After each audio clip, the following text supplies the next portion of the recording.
बिस्मिल्लाहिर्रहमानिर्रहीम। बातें बहुत सी हो रही हैं जी शहर में, और ख़ास तौर पे इस्लामाबाद शहर पे तो बहुत ज़्यादा बातें होती हैं। कोई भी हुकूमत आए, चाहे नून की हो, पीपल्स पार्टी की हो, पीटीआई की हो, एक ही कहानी शुरू हो जाती है पहले रोज़ से कि बस ये हुकूमत 3 महीने फारग हो जानी।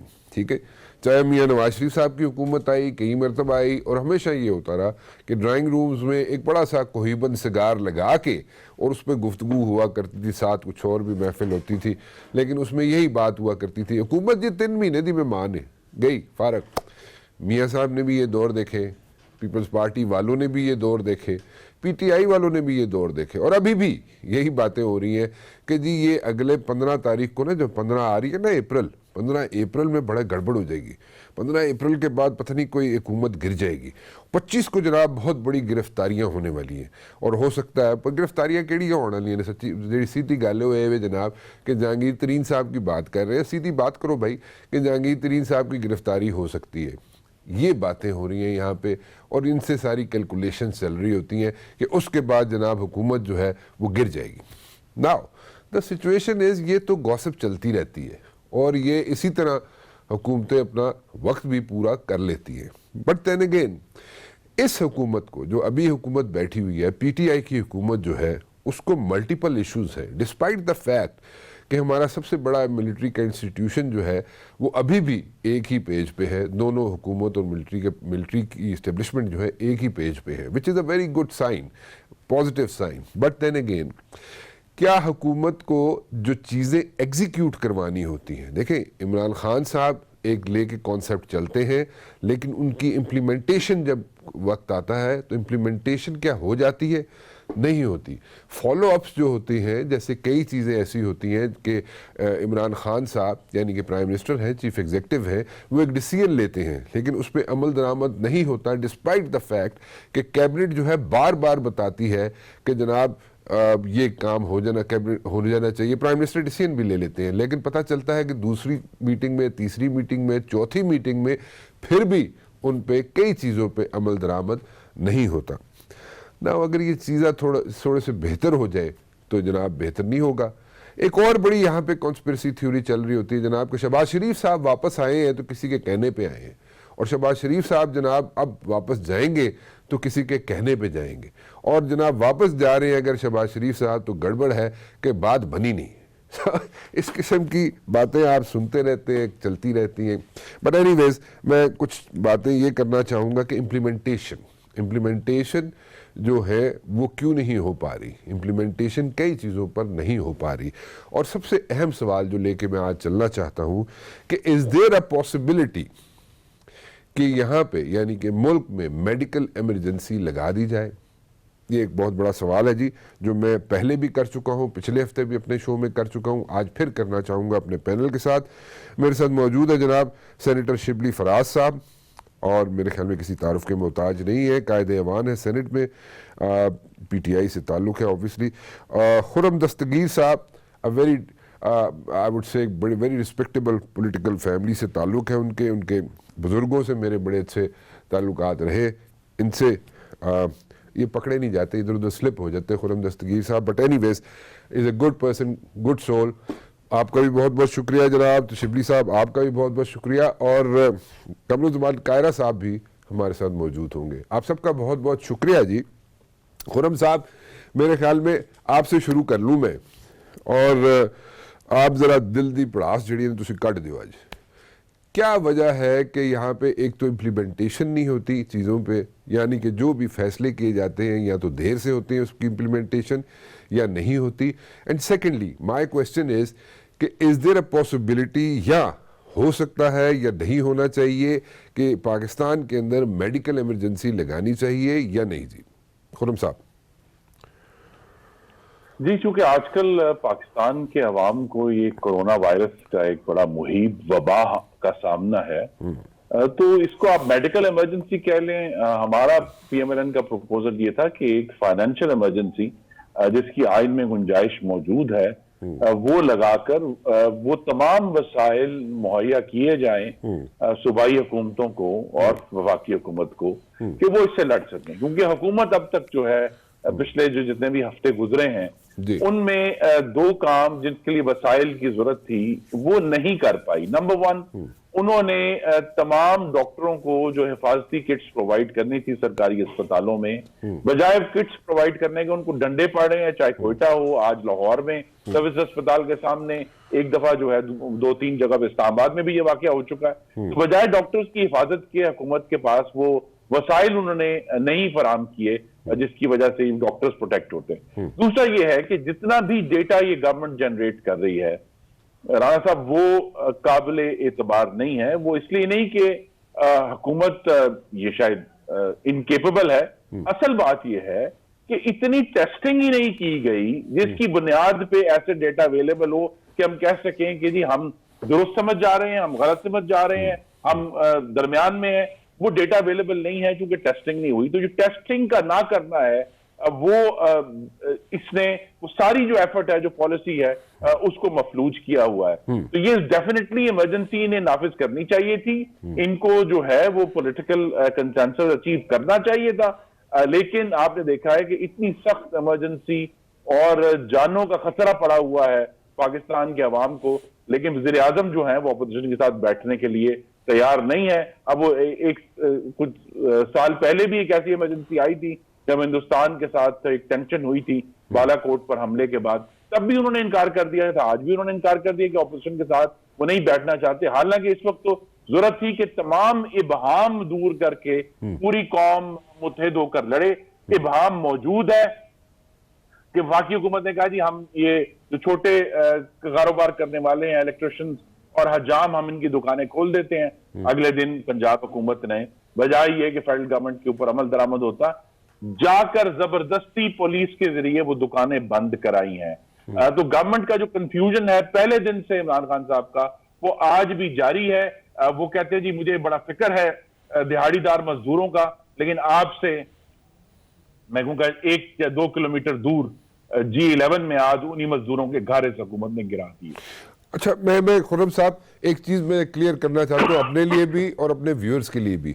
आप कह रहे हैं कि फाइनेंशियल इमरजेंसी लग जानी चाहिए, लेकिन उससे आगे मेडिकल, मैं ये कह रहा हूं ताकि गवर्नमेंट के पास वो अब जो वसाइल आ रहे हैं, IMF के वसाइल आ रहे हैं और भी आ रहे हैं। फाइनेंशियल इमरजेंसी का मकसद ये है कि जो वक्त जाया होता है बहुत सारे प्रोसीजरल इश्यूज में, उसको बचाकर सूबों को वो वसाइल फिल फोर प्रोवाइड किए जाएं कि वो डॉक्टरों के लिए हिफाजती किट्स ले सकें, वो पाकिस्तान के अवाम की मैसिव टेस्टिंग, और हमारे पास नंबर है WHO का कि हर 10 लाख आबादी के ऊपर 15,000 लोगों की टेस्टिंग होनी चाहिए। राणा साहब, पाकिस्तान की हुकूमत अभी तक हर 10 लाख पाकिस्तानियों के ऊपर सिर्फ 200 को टेस्ट कर पाई। खुर्रम साहब मेडिकल इमरजेंसी भी लग जानी चाहिए जी, लगाएं। अगर मेडिकल इमरजेंसी भी वो चूंकि आइन में बराह रास्त उसका मेंशन नहीं है, लेकिन अगर सियासी जमातों से बात करके पार्लियामान के जरिए ये इमरजेंसी लगाई जा सकती है ताकि वो तमाम जो फोकस है जो अभी तक मिसिंग रहा है वो होना चाहिए। क्योंकि हमारे पास डेटा नहीं है, हम खुशफहमी का शिकार हैं। अब जो ममालिक हैं उनमें जो दूसरी वेव आई है, दूसरी लहर आई है कोरोना की, चाइना ने भी आज 50% अपना एस्टिमेट जो है वो रेज किया डेथ्स के बारे में। तमाम मुल्क जो हैं वो इसकी तैयारी कर रहे हैं कि जो इसकी दूसरी लहर आनी है उसके लिए तैयार हो जाए। तो पाकिस्तान में तो मुझे कोई तैयारी जो है हुकूमतों की तरफ से नजर नहीं आ रही। बजाय ये कि टेस्टिंग में एक मैसिव रैंप अप किया जाता, डॉक्टरों को किट्स प्रोवाइड करने में मैसिव रैंप अप किया जाता, और ये हुकूमत तो इस किस्म की है राणा साहब जो अभी तक आइसोलेशन और क्वारंटीन का फर्क नहीं जान पाई। अभी तक इन्होंने आइसोलेशन वार्ड्स बनाए हैं, अभी तक ये प्रॉपर क्वारंटीन जो है वो एक जगह पर मौजूद है, वो भी शहबाज शरीफ साहब इनके लिए छोड़ गए हैं Pakistan kidney and liver institute Lahore में। ओके, चले, तो आप कह रहे हैं जनाब इमरजेंसी जो भी लगनी चाहिए, चाहे फाइनेंशियल हो चाहे मेडिकल हो, लगानी चाहिए, और उसमें कंसेंसस डेवलप करके यानी कि ऑपोजिशन के साथ मिल के तो वो लगा देनी चाहिए इमरजेंसी। आप इस चीज़ की फेवर में। एक ब्रेक ले लूँ, ब्रेक के बाद वापस आता हूँ, शिबली साहब से पूछूंगा, कायरा साहब से पूछूंगा वो क्या चाहते हैं, और फिर वाकई यहाँ पे इमरजेंसी लगनी चाहिए मुल्क के अंदर या नहीं, चाहे उसका नाम फाइनेंशियल इमरजेंसी हो, चाहे मेडिकल इमरजेंसी हो, या इमरजेंसी हो। एक छोटी सी ब्रेक के बाद मेरे साथ मौजूद हैं जनाब सेनेटर शिबली फराज साहब, खुर्रम दस्तगीर खान साहब और कमरुज़्ज़मान कायरा साहब। और खुरम दस्तगीर साहब ब्रेक से जाने से पहले मैंने उनके सामने एक सवाल रखा था और वो सवाल ये था कि क्या मुल्क के अंदर इमरजेंसी लगा देनी चाहिए, मेडिकल इमरजेंसी, फाइनेंशियल इमरजेंसी। कह रहे हैं जनाब खुरम साहब कि हम पहले कह चुके हैं कि फाइनेंशियल इमरजेंसी लगा देनी चाहिए और उसके साथ साथ कोई भी किसी किस्म की इमरजेंसी भी लगानी पड़ती है तो उसमें कोई हर्ज नहीं है, लेकिन अपोजिशन को साथ मिला के उनसे बातचीत करके फिर ये डिसीजन लिया जा सकता है। Qamaruzzaman Kaira sahab, what's your take on this one? Rana sahab, इस वक्त मुल्क जिस सूरत हाल का शिकार है, इसमें जो भी इक़दाम उठाने की जरूरत हो हुकूमत वो उठाए और कोई इनकी किसी खास इशू को ये लेजिस्लेशन थ्रू पार्लियामेंट करना चाहे करे। ये इस वक्त अगर ऑर्डिनेंसेस ला रहे हैं तो कोई उस पर ऑब्जेक्शन नहीं कर रहा। ये अगर 1240 अरब का जिसका है तो वो फिगर बड़ा अजीब सा, लेकिन उस पैकेज को भी किसी फोरम से अप्रूव तो नहीं कराया गया, लेकिन ताकि जब भी कोई वक्त आया अप्रूवल बाद में होती रहेगी। लिहाजा गवर्नमेंट को हर वो कदम उठाने की जरूरत है जो पाकिस्तान के लोगों को सिक्योरिटी और तहफ़्फ़ुज़ फराहम कर सके, खुराक का भी, सेहत का भी। जहां तक ताल्लुक इमरजेंसी का है, कोई what sort of emergency is required as far as financial emergency is concern. तो फाइनेंशियल इमरजेंसी में जहां तक मेरी समझ है, खुरम साहब ज्यादा पढ़े लिखे आदमी है, अब बेहतर जानते होंगे, या शिबली साहब और आप, मैं तो नहीं जानता, लेकिन फाइनेंशियल इमरजेंसी से मुराद शायद यही हो सकता है कि हुकूमत बजट जो अवेलेबल है उसके अंदर ही रहना है, नए टैक्सेस लगा नहीं सकती, और अगर एक्स्ट्रा रिसोर्सेज बाहर से लोन की सूरत में लेने पड़ते हैं तो वो गवर्नमेंट पहले ही लेती है, पार्लियामेंट की अप्रूवल कम ही होती है उसमें। और अगर रीअप्रोप्रिएशन करनी है, रीअप्रोप्रिएशन में आपके पास वैसे ही लिमिटेड स्कोप है, इसलिए कि आप अपने जो मेजर एक्सपेंडिचर हैं उसमें से, हाँ, अगर आपको ये स्पेस मिले, सिवाय इसके कि आपके जो डेट सर्विसिंग है अगर उसमें से आपको डेफर हुआ है साल पेमेंट्स का, तो जहां तक जितना आपको वहां कुशन मिले वो आप रीअप्रोप्रिएट करके लोगों की फलाह पे लगा सके, ये एक कुशन होगा गवर्नमेंट के पास। बिल्कुल करें, क्यों नहीं, हर्ज, इसमें कोई हर्ज नहीं है। और जहां तक मेडिकल इमरजेंसी है राना साहब, इमरजेंसी मेडिकल तो लगी हुई है। इस वक्त आप जो भी एक कदम उठाना चाहे लोगों को सहूलत देने के लिए, आप इस वक्त प्राइवेट अस्पतालों को, बिल्कुल आप होटलों को, प्राइवेट अस्पतालों को, आप जिस चीज को चाहे गवर्नमेंट टेम्परेरीली टेक ओवर कर सकती है, उनकी खिदमात ले सकती है, उनको टेक ओवर कर सकती है बगैर किसी इमरजेंसी के। ये इंसानी मसला है और हुकूमत का फैसला है। हाँ, उसमें गवर्नमेंट को चाहिए कि प्राइम मिनिस्टर साहब तो नहीं, लेकिन बाकी लोग भी अगर बैठ के अपोजिशन की पार्लियामेंट्री जमातों से मुशावरत कर लेंगे तो एतराज कम उठेंगे या बातें ज्यादा नहीं होगी। वो अगर ये मुनासिब समझे, वैसे ये कम ही समझते हैं, लेकिन अगर मुनासिब समझे तो वो कर ले, लेकिन हर वो कदम उठाने की जरूरत है। मेरी दानिश में अगर ये हेल्थ इमरजेंसी जिसको आप कह रहे हैं कि वो पैसे आप उनको दें, वो कौन से इक़दाम उठाएं, वो प्राइवेट सेक्टर से क्या खिदमात लें, और उसके लिए किसी खास अप्रूवल की जरूरत ना हो, ब्लैंकेट अप्रूवल हो जाए, तो मेरा ख्याल है कि प्रिवेलिंग लॉ में भी उसकी गुंजाइश मौजूद है। गवर्नमेंट ऑफ द डे जो चाहे फैसला कर सकती है for the welfare and protection of the people. लेकिन अगर कोई इमरजेंसी वाली कैफियत लगाने की जरूरत हो तो फिर भी लगाने में कोई हर्ज नहीं है, मेडिकल इमरजेंसी हो या फाइनेंशियल। ठीक है, बड़ी अच्छी बात कर दीजिए आपने। इस वक्त अपोजिशन की दोनों जमातें, दोनों बड़ी जमातें, खुरम दस्तगीर साहब भी यही कह रहे हैं और कमरुज़्ज़मान कायरा साहब भी यही कह रहे हैं कि जनाब इमरजेंसी अगर लगानी पड़ती है तो लगा दें। शिबली साहब, now the ball is in your court. मेरा सिर्फ एक छोटा सा सवाल है, ये तो जो चल रहा है टॉपिक, इसको आगे आप कैरी ऑन करेंगे। इसके साथ एक एडिशनल सवाल है आपके लिए कि क्या instead of going for like opposition की दोनों जमातें इस वक्त आपके साथ चलने के लिए तैयार हैं हुकूमत के, वो कह रहे हैं जी जेड़ी मर्जी इमरजेंसी ला दियो, असी ताड़े नाल चलने वास्ते तैयार हैं, because it's a situation. I am not saying emergency, I am saying financial and health emergency, not the emergency otherwise. अच्छा, चले, आपका ये टेक आ गया, जो क्लैरिफाई कर दिया आपने कायरा साहब। लेकिन आप इमरजेंसी अगर लगाना चाहते हैं शिबली साहब तो क्यों नहीं लगा सकते? ब्यूरोक्रेसी जो है आपके साथ, मेरे ख्याल में उसको एक कवर अगर मिल जाएगा तो वो आपके साथ ज़्यादा अच्छे, ज़्यादा एहसन तरीके से साथ काम करेगी अगर उसको किसी तरीके का कवर मिल जाएगा, लीगल कवर मिल जाएगा। क्योंकि ये ना हो कि कल को कुछ चीज़ें अनडू हो जाए तो ब्यूरोक्रेसी वाले जो है ना वो इसलिए हाथ खींच कर बैठ जाते हैं। सो कोई ऐसा लीगल कवर उन्हें दे दे, चाहे वो इमरजेंसी की सूरत में हो, ताकि वो खुल के आप लोगों के साथ यानी कि हुकूमत के साथ काम कर सकें। Is there anything wrong with that Shibli sahab? जबकि या अपोजिशन से मिल के बात कर लें, वो बात भी करने के लिए तैयार है। कैसे करना चाहेंगे आप या नहीं करना चाहेंगे आप?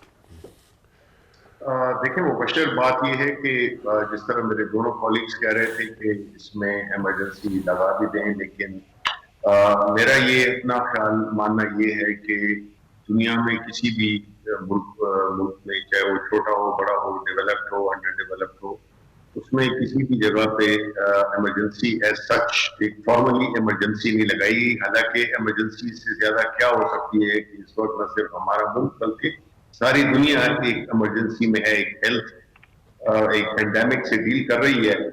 तो इसमें तो अगर इमरजेंसी लगाने से आप अगर एक किस्म का वो इसका जो साइकोलॉजिकल एस्पेक्ट है वो भी आप देखें कि वो उससे क्या एक पैनिक सा फैल सकता है। दूसरी बात यह है कि अगर ये इदारे जितने भी इसमें इन्वॉल्व हैं बशमूल हुकूमत के, तो इमरजेंसी लगाने से उनकी कारकर्दगी या बेहतर हो सकती है, फिर तो होनी चाहिए। लेकिन मेरा नहीं ख्याल, मेरा ये ख्याल है कि इस वक्त चूंकि सब जितने भी कंसर्न लोग हैं, चाहे वो गवर्नमेंट लेवल पे हो, अपोजिशन लेवल पे हो, सबकी कोशिश तो यही है कि इस पेंडेमिक से किस तरह से डील किया जाए। उसमें जाहिर है कि जो सबसे अच्छा प्लेटफॉर्म, और मुझे थोड़ा सा अफसोस होता है कि जितने भी मैंने टॉक शो अटेंड किए हैं जिसमें के पार्लियामेंटेरियंस भी थे, किसी ने भी उस कमेटी का जिक्र नहीं किया जो कि हमने हुकूमत ने बनाई थी, जो कि पार्लियामेंट्री पार्टीज के जो हेड्स हैं पार्लियामेंट में, उन पे मुश्तमिल एक कमेटी बनाई है जिसका भी दोनों के बाद फिर इजलास होगा। वो एक ऐसा प्लेटफॉर्म है जिसमें बड़ी अच्छी कंट्रीब्यूशन भी हो रही है, जिसमें क्या जो भी सजेशंस आ रही हैं, जो भी आगही है इस पूरे उसके सिलसिले में वो हो रही है। अब देखना ये है कि इस सिचुएशन में क्या हुकूमत अपने जो कि उसके एक बहुत ही वसाइल जो हैं वो बड़े कम वसाइल में हैं, स्पेशली जबकि आप देखें कि जो खासतौर पर फेडरल हुकूमत जिसके पास इतने पैसे नहीं होते कंपेयर टू प्रोविंसेस के, लेकिन इस वक्त जो भी हुकूमत इनिशिएटिव ले रही है, जिसमें कि सबसे जो बड़ा चैलेंज था ये है कि हुकूमत का, प्राइम मिनिस्टर का, कि जो गरीब लोग और जो मिडिल क्लास के लोग हैं, सफेद पोश लोग बल्कि मैं कहूँगा, उनको किस तरह से हम प्रोटेक्ट करें। माजी में तो ये होता है कि जी एक खास तबका होता है, उसमें उन्हीं की सुनी जाती है, उन्हीं के लुक आफ्टर किया जाता है, लेकिन जो वो तबका है, गरीब तबका और सफेद पोश तबका, वो नॉर्मली फ्रिंजेस पे ही होते हैं।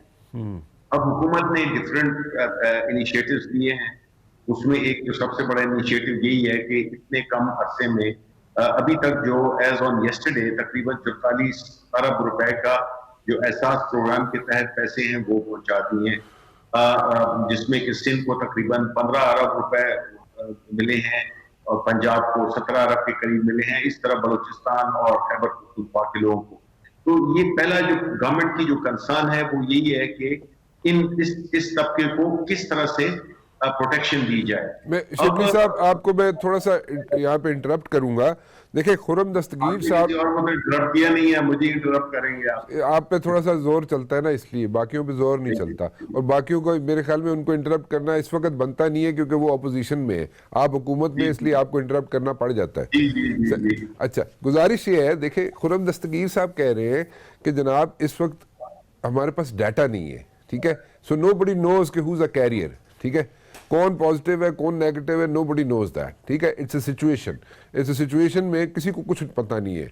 सो इस सिचुएशन को डील करने के लिए अगर मेडिकल इमरजेंसी खुर्रम साहब कहते हैं लगानी पड़ जाए तो लगा दे, उसमें ऑपोजिशन आपके साथ चलने के लिए तैयार है, they have no issues with that. क्यों खुर्रम साहब, ये ऐसे ही है ना जी? और इमरजेंसी का मतलब ये है कि जब आप डिक्लेयर करेंगे तो उसका एक स्ट्रेट फॉरवर्ड कॉन्सिक्वेंस ये है कि आपको फिर लॉकडाउन जुजवी नहीं करना पड़ेगा, जुजवी लॉकडाउन से मामला हल नहीं होगा। हाँ। और ये जो लूजनेस है जिसमें लॉकडाउन में की गई है, मेडिकल इमरजेंसी का डायरेक्ट कॉन्सिक्वेंस यही है कि आप ये कहेंगे भी अभी फिलहाल हम ये जो लॉकडाउन है इसको सॉलिड रखेंगे, ताकि मामला कंट्रोल में आ सके।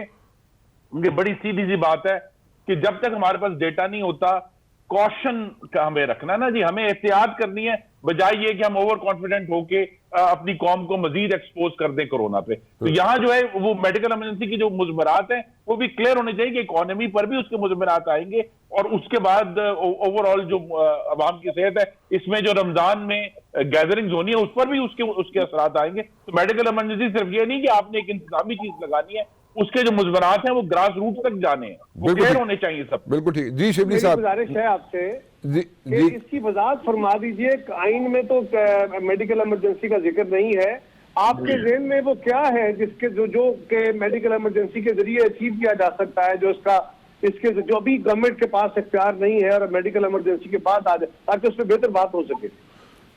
मेरे से पूछ रहे हैं आप? ये ठीक है, आपके सवाल अपने वक्त में जवाब देंगे कारा साहब, खुर्रम दस्तगीर साहब। मैं ये कह रहा था कि देखिए, इस वक्त जो है ना, जो फेडरल गवर्नमेंट है, जिसमें कि हमारी 2 और सूबों में भी हुकूमत है और तीसरे सूबे में हमारे कोलिशन पार्टनर्स के साथ हुकूमत है। बात ये है कि जो फेडरल हुकूमत है, ये जो लीडरशिप है प्राइम मिनिस्टर की, वो जो है तो इस चीज को होलिस्टिकली देख रही है, सिर्फ एक पहलू उसका नहीं देख रही। एक पहलू इसका है कोरोना वायरस, किस तरह से इससे बचा जाए, किस तरह कम से कम लोग इससे अफेक्ट हो, और किस तरह से ज्यादा टेस्टिंग हम कर सकते हैं। कि इस चीज का जो जिस डेटा की बात कर रहे हैं, बदकिस्मती से जी डेटा सिर्फ ये नहीं है कि हेल्थ सेक्टर में डेटा आपके मुल्क में है ही नहीं, और हम इसमें अभी काम कर रहे हैं। बिकॉज बदकिस्मती से जितनी भी डिसीजंस की गई हैं इसमें की प्लानिंग, जिसके कि हम आज कॉन्सिक्वेंसेस देख रहे हैं, कि हमारे पास किसी चीज का भी डेटा साइंटिफिक बेसिस पे है नहीं, इसलिए जो हमारी डिसीजंस होती हैं वो इन्फॉर्म डिसीजंस नहीं होती हैं। दूसरी बात ये है कि जहां तक यही बात तो खुर्रम साहब भी कर रहे हैं जी, खुर्रम साहब हैज द सेम पॉइंट। या no I'm saying the only data that we have and we have built upon that data, जो कि है एहसास प्रोग्राम का, जो कि बेनजीर इनकम सपोर्ट उसका एक अहम हिस्सा है। तो इस डेटा की बुनियाद पे तो ये इतने सिस्टमेटिकली, इतने ऑर्गेनाइज तरीके से ये जो पैसे दिए गए हैं, पहुंचाए गए हैं, जो अभी तक 44 अरब है और ये 144 अरब का वो है आउटले है। तो मैं ये कह रहा हूँ कि इसमें जो टेस्टिंग का जहां तक ताल्लुक है, जाहिर है कि हमारे पास टेस्टिंग किट्स नहीं थी, जो थी प्रॉब्ली वो उतनी इफेक्टिव नहीं थी। लेकिन अब मैं आपको बताना चाहता हूँ माशाल्लाह कि अभी पहले तो 163 टेस्ट हो रहे थे, अबाउट 3 वीक्स अगो 163 टेस्ट पर मिलियन। अब वो माशाल्लाह अब पहुंच गए हैं, वो तकरीबन 6000 पर मिलियन थे। तो जो भी लिमिटेशन है, आपको ये भी बताना चाहूंगा कि देखिए, साउथ कोरिया जैसा एक अहम और रिसोर्सफुल मुल्क, उनकी भी ये रेशियो थी। अब चूंकि हमारी पॉपुलेशन ज्यादा है, वो इतनी ऑर्गेनाइज नहीं है, उसमें रूरल एरियाज हैं, वो हैं, तो हम हर तरीके से ये कोशिश कर रहे हैं कि ये जितनी ज्यादा टेस्टिंग हो सके, SOPs बनाए जा रहे हैं, बल्कि बन गए हैं, किस तरह से पार्शियली इकोनॉमी को खोला जाए। बिकॉज आपने ये तो देखना है कि अगर आपने बिल्कुल मुल्क को बंद कर दिया, और वो हमने देखा सिंध में कि आपने जब बिल्कुल बंद कर दिया तो लोग सड़कों पे निकल आए, बिकॉज लोग जो है तो उनकी जो फाइनेंशियल सिचुएशन है, उनकी जो खाने पीने का जो इश्यूज हैं, वो बहुत संगीन हो जाते थे। तो गवर्नमेंट जो है डे वन से उनका यही था कि एक ऐसा बैलेंस क्रिएट किया जाए जिसमें कि कोरोना की जो वो है स्प्रेड है, उसको भी कंटेन किया जा सके, और एट द सेम टाइम एक ऐसा मैकेनिज्म हो जिसमें कि लोग। अब आती है दूसरी बात कि देखिए, इस पे हम बिल्कुल एक ओपिनियन भी हमारा हो सकता है, खुर्रम दस्तगीर साहब का, खैरा साहब का। देखिए, हमें ये भी देखना है कि हमारी बदकिस्मती से हमें ना वो डिसिप्लिन है, ना हमें वो एजुकेशन है, ना हमें वो एक सीरियसनेस है बहैसियत इन्फॉर्म, ठीक है, जिसमें कि हम इस किस्म के चैलेंजेस को यकजा होकर, और बड़े जिसमें कि बिल्कुल ठीक का कि एहतियात के जरिए हम कई चीजों को हल कर सकते हैं, बनिस्बत इस पे कि हम डिपेंड करें कि हॉस्पिटल्स हमें लुक आफ्टर करेंगे या कोई और इदारे हमें लुक आफ्टर करेंगे।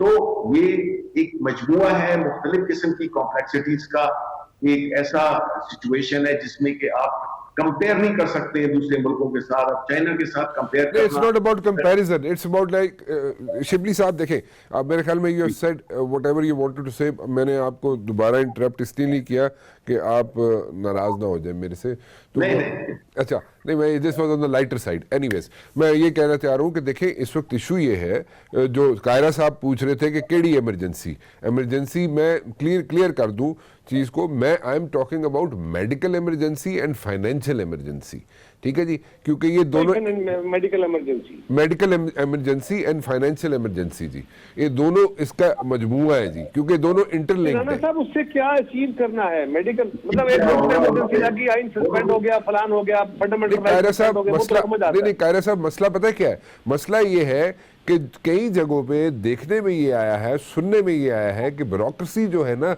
उसको अगर कवर दे देंगे ना आप, अगर उसको कवर दे देंगे कि जो वो फैसले या जो काम उनसे आज करवाया जा रहा है, आज से 2 साल बाद उनकी इंक्वायरियां नहीं खड़ी हो जाएंगी, नहीं शुरू हो जाएंगी, तो वो बड़े एहसन तरीके से काम कर लेंगे। तो अगर एक देखिए इमरजेंसी, राणा साहब, उसके लिए तो फिर आपको दरखास्त करनी पड़ेगी इस मुल्क के ताकतवर लोगों से कि जिस मुल्क के अंदर आपने बोनाफाइडली किए हुए फैसले, वो पार्लियामेंट के हो, वो वजीर के हो, वो सेक्रेटरी के हो, वो किसी सरकारी मुलाजिम के हो, वो किसी जज के हो, जर्नैल के हो, उन फैसलों को इम्यूनिटी होती है।